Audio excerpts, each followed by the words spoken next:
Ah là là, ce fameux jeûne intermittent, tout le monde en parle.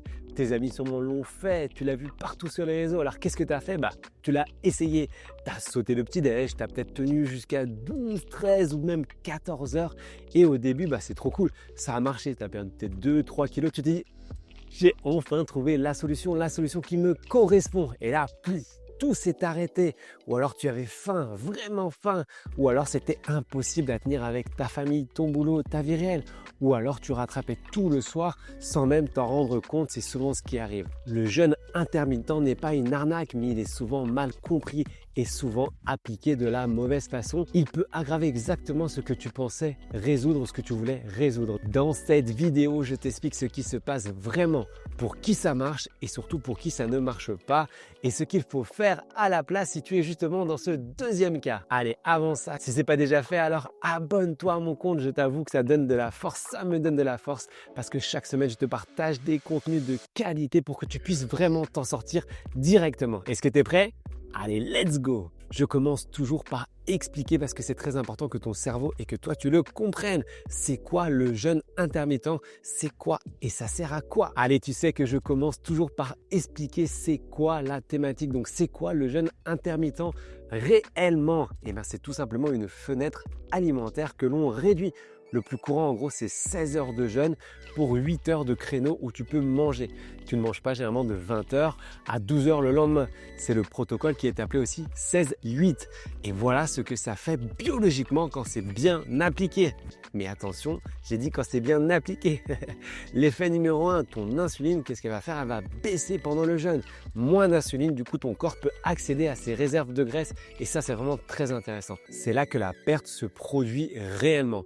Pas pendant que tu manges, non, elle se produit justement quand tu ne manges pas. Effet numéro 2, ton corps active l'autophagie. C'est un processus magnifique, un processus de nettoyage cellulaire. Tes cellules éliminent leurs déchets. Ce n'est pas un mythe, c'est vraiment réel et c'est hyper bon pour la santé. L'effet numéro 3, tu manges mécaniquement moins. Et oui, pas parce que tu te prives, mais parce que tu as moins de fenêtres justement pour manger et du coup moins de repas, moins de calories ingérées naturellement. Enfin ça, réellement, c'est sur le papier, c'est là la problématique. Ça paraît juste parfait, mais dans la vraie vie, c'est une toute autre histoire et c'est ce qu'on va voir. Regarde juste avant Julie, 33 ans, 2 enfants. Elle avait fait justement ce jeûne intermittent 16-8 pendant 2 mois. Les résultats étaient plutôt positifs. Elle avait perdu 3 kilos en 2 mois. Puis plateau total pendant 1 an. Et surtout, elle était totalement épuisée, elle ne comprenait pas. Et le soir, elle mangeait le double sans s'en rendre compte. Quand on a analysé justement ses journées, son apport calorique était totalement identique, contrairement à ce qu'elle pensait, où elle pensait vraiment manger moins. Allez, maintenant, on va voir pourquoi ça ne marche pas pour toi et quelles sont les 4 raisons pour lesquelles le jeûne intermittent échoue tout le temps dans la vraie vie. La raison numéro 1, tu compenses, comme je te dis, le soir sans le savoir. 16 heures de jeûne, ton corps est totalement en déficit. Et le soir, la gréline, cette hormone de la faim, où elle est totalement en fait stimulée, elle explose. Du coup, qu'est-ce que tu fais? Tu manges beaucoup plus vite et souvent en plus des aliments plus denses en calories. Le fameux déficit créé le matin que l'on souhaite, en gros le soir, il est le double. Donc du coup, ça fait un petit peu un résultat neutre égal à 0, voire même plus. Allez, la raison numéro 2, tu perds du muscle, pas que de la graisse, et c'est ça où c'est un petit peu dramatique. Le matin à jeun, si ton cortisol est élevé, qu'est-ce qui se passe? En gros, cortisol élevé plus jeûne prolongé, ton corps peut puiser dans les muscles pour trouver justement de l'énergie. Et qui dit, tu le connais maintenant, moins de muscles égale ton métabolisme beaucoup plus lent et au ralenti. C'est le paradoxe total du jeûne mal impliqué. Tu maigris, mais pas là où on veut, c'est-à-dire pas les graisses, mais tu maigris également du muscle. La raison numéro 3 que je constate, c'est l'incompatibilité avec ta vie. Et oui, petit déjeuner avec les enfants, déjeuner d'affaires, week-end en famille, un seul écart dans ta fenêtre alimentaire et tu culpabilises. Et pour moi, la culpabilité déclenche le craquage et surtout, émotionnellement parlant, est totalement destructeur pour l'image de toi. C'est exactement le cycle que je veux totalement te faire éviter. Raison numéro 4, il ne traite pas la vraie cause et pour moi, c'est ça le plus important. Le jeûne intermittent est un outil de timing alimentaire. Il ne changera jamais ta relation à la nourriture structure. Il ne gérera jamais ton stress, il ne traitera pas tes hormones, il ne préserve pas ta masse musculaire. Et oui, si la vraie cause de ton plateau, c'est le cortisol, les hormones ou alors encore l'alimentation émotionnelle, décaler tes repas de quelques heures ne changeront strictement rien. Et c'est ça qui est le plus fou. Regarde Christelle, 54 ans, ménopausée, elle était totalement dans cette situation. Elle faisait justement le jeûne intermittent 16-8 depuis 6 semaines. Au bilan, elle avait perdu 800 grammes, elle était contente mais totalement épuisée le matin. Son cortisol matinal était totalement élevé et du coup le jeûne, ça lui rajoutait un stress chronique, c'était pire. On a arrêté tout ça, on a travaillé sur l'origine et résultat, regarde la photo, en 2 mois, avec le bon protocole, elle a perdu 10 kg et moins 13 cm de tour de ventre. Maintenant, on va voir pour qui ça marche vraiment parce que c'est hyper important de le comprendre.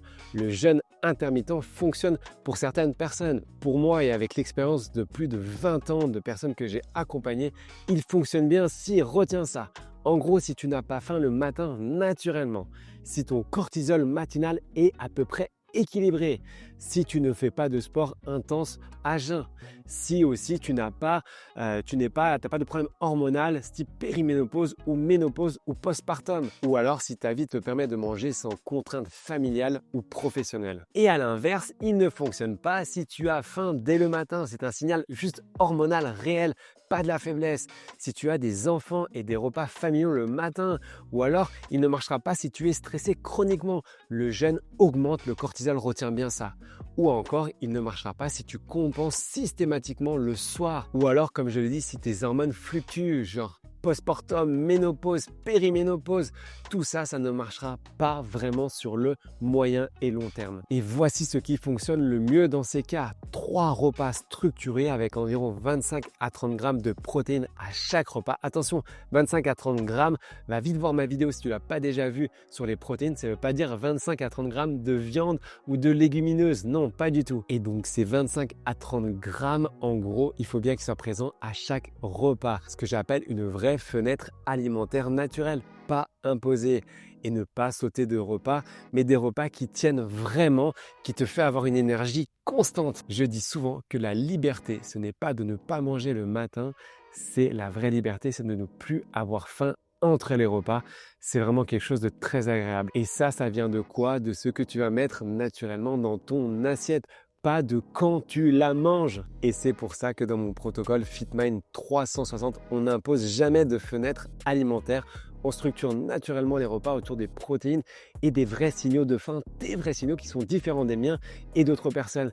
Parce qu'une méthode qui ne s'adapte pas à ta vraie vie, c'est juste une méthode que tu abandonnes et qui ne fonctionne pas sur le long terme. Regarde Marc, c'était totalement son cas. À 54 ans, il avait essayé tellement de choses.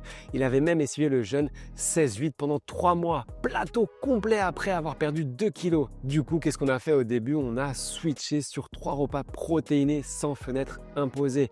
Il l'a beaucoup mieux vécu et en 3 mois, moins 14 kg, 23 cm de tour de ventre. Et il me dit, comme souvent je l'entends au quotidien, c'est fou, je mange beaucoup plus qu'avant et surtout je continue à perdre du poids. Voilà, maintenant j'espère que tu en sais plus sur le jeûne intermittent et surtout tu en sais plus s'il est fait pour toi ou pas. Allez, j'aime justement en savoir plus sur toi. Une seule question que tu peux mettre la réponse en commentaire. Est-ce que toi, tu as déjà essayé le jeûne intermittent? J'aime encore une fois en savoir plus sur toi. Tu as juste à mettre oui ou non, un seul mot en commentaire. Et si tu veux qu'on identifie ensemble ce qui bloque vraiment ta transformation, pas une méthode générique qui va pas tenir et qui va t'épuiser et te faire dépenser des sous pour rien, eh ben réserve vite ton bilan gratuit. Je te mets le lien en description. Je te dis à très vite et surtout, le plus important, prends soin de toi.